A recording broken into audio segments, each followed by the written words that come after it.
Bom dia, pessoal. Estou eu aqui gravar um conteúdo todo especial para vocês. Hoje é um dia muito especial. Vou falar um pouco, pessoal, do Dia da Consciência Negra e um pouco sobre a escravidão, sobre o preconceito racial, pois hoje é um dia muito importante para toda a população negra no Brasil e no mundo. É o Dia da Consciência Negra.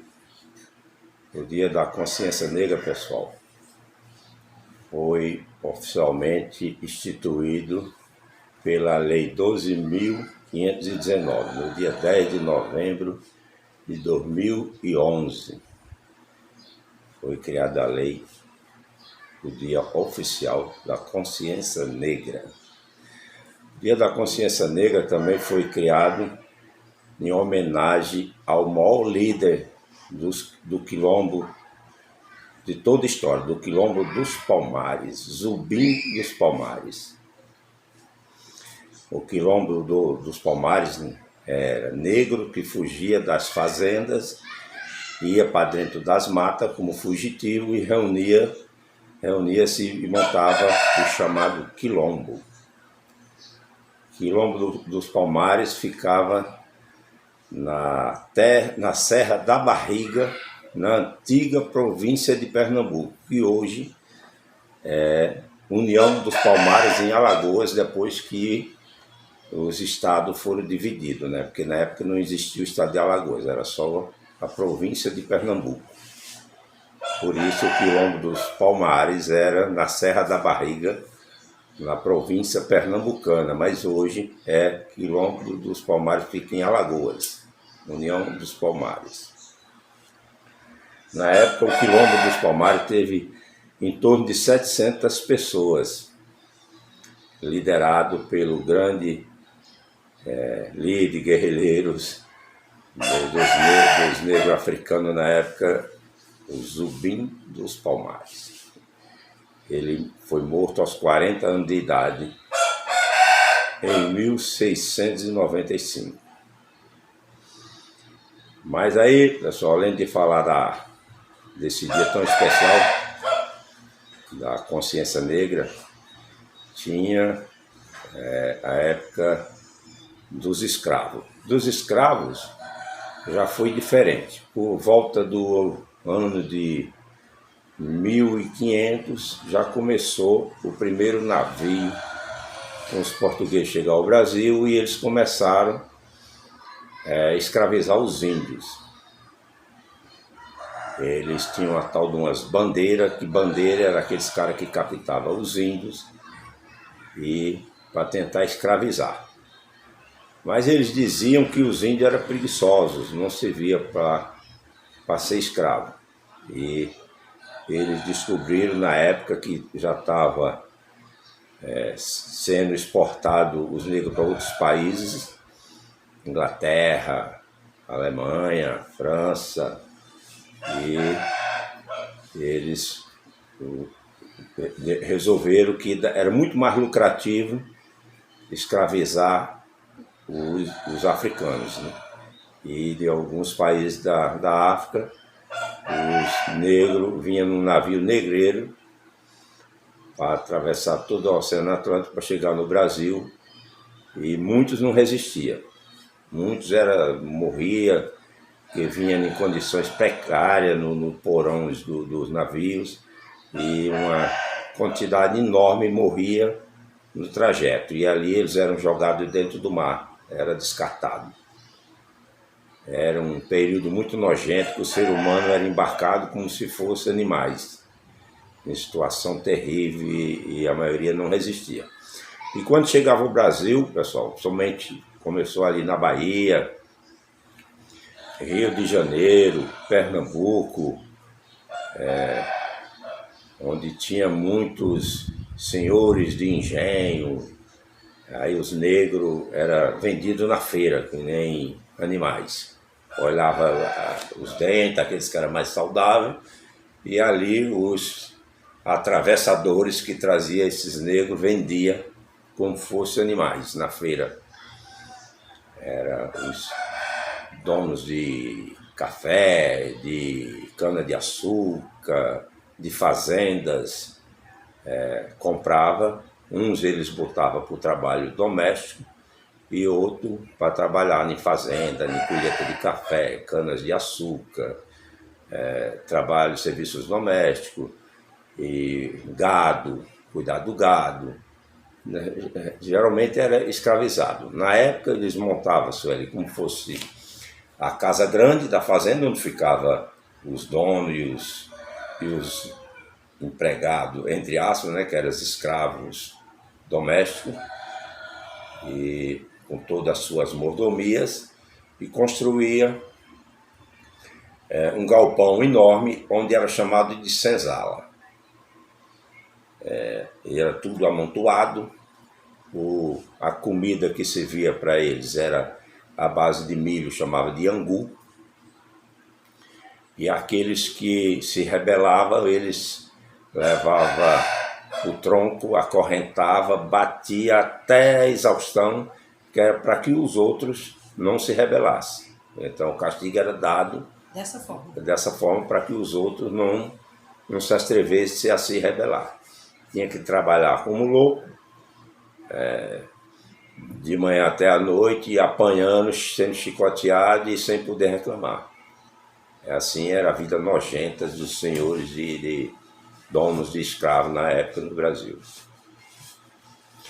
Existia um movimento que eles queriam o abolicionismo, e foi uma grande guerra, porque os donos dos escravos eles tiravam o lucro e eles não queriam dos café.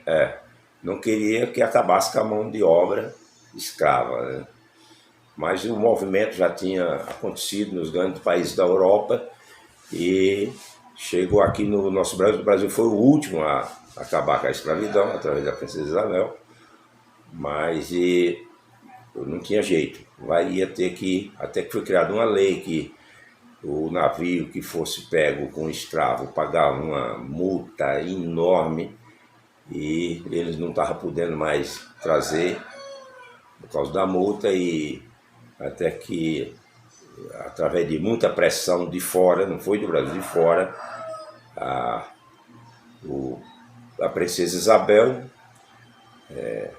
recebia a pressão enorme de fora para libertar, e recebia a pressão doméstica para não acabar, por causa dos donos de fazendas. Mas até que dia 13 de maio de 1888 ela assinou a Lei Áurea e libertou os escravos. Só que os escravos, pessoal, foi feita a libertação e eles não sabiam como se virar sozinhos. Porque aprenderam a ser escravizados, né? E eles sofreram muito, porque eles ia ser escravo, tinha liberdade, mas terminava trabalhando de escravo do mesmo jeito. Até que foi melhorando, liberaram para os negros, era cidadão brasileiro, poderia trabalhar livre, podia votar, foi liberado o voto, que as mulheres também não podiam, liberou, e assim eles foram conquistando os direitos. Hoje, pessoal, eles são seres humanos iguais a nós, tão inteligentes quanto. Eu até às vezes eu brinco que se o Brasil não tivesse os negros, não tinha ganhado 5 Copas do Mundo.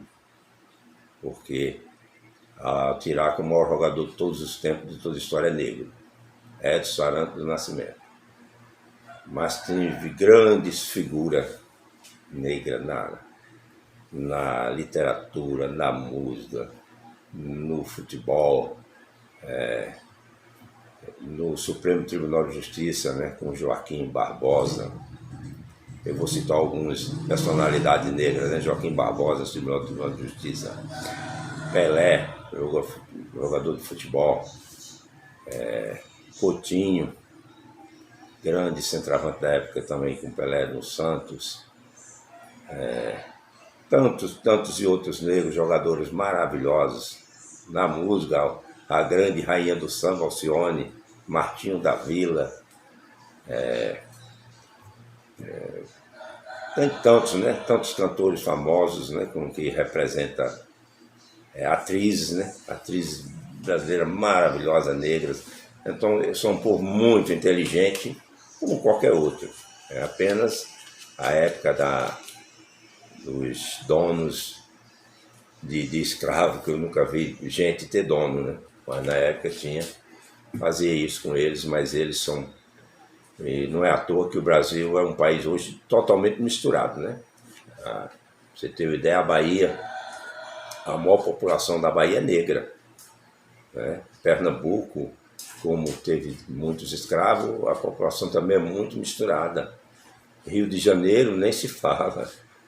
Vinha muitos escravos para lá e a população carioca também é muito misturada. E hoje, no Maranhão, e hoje, principalmente em todo o Brasil, né? São Paulo. E foi a coisa mais certa que a princesa Isabel fez, foi dar a liberdade. E hoje são pessoas normais, como nós, como qualquer um. Porque eu acredito que a pessoa não deve ser julgada pela cor da sua pele, sim pelo seu caráter. Quando tem de ser pessoas ruins e maldosas, tem de qualquer cor, branco, mulato, índio, negro. E quando tem que ser pessoas maravilhosas, também é de qualquer cor. A cor da pele não quer dizer muito. Não julga o caráter que a pessoa tem. Então tá aí, pessoal, esse dia todo especial, né? Dia da Consciência Negra. Eu falei um pouco daqui da consciência negra, da escravidão. É mais uma homenagem para que todas as pessoas se conscientizem que preconceito não está com nada, né? Independente da cor, da raça, se é índio, se é negro, se é branco, o que quer que seja. Todos têm que ser julgados pelo seu caráter, e nunca pela cor, pela religião, pelo cargo que exerce. Todos somos iguais perante a lei. Embora a gente sabe que o preconceito no nosso Brasil ainda é enorme, mesmo eles tendo ganhado a liberdade, mas a gente sabe que ainda não só no Brasil, Estados Unidos, a gente vê, Inglaterra, o preconceito ainda é enorme. Espero que um dia acabe, pois todos somos iguais perante a lei. Aí, um grande abraço, se inscreva no canal, assista o vídeo até o final, faça o seu comentário, se gostou. Se não gostou, também pode fazer a sua crítica, que aqui nós somos totalmente democráticos. Um abraço, um bom domingo, Deus ilumina a todos, fiquem todos com Deus. Tchau, pessoal, tudo de bom.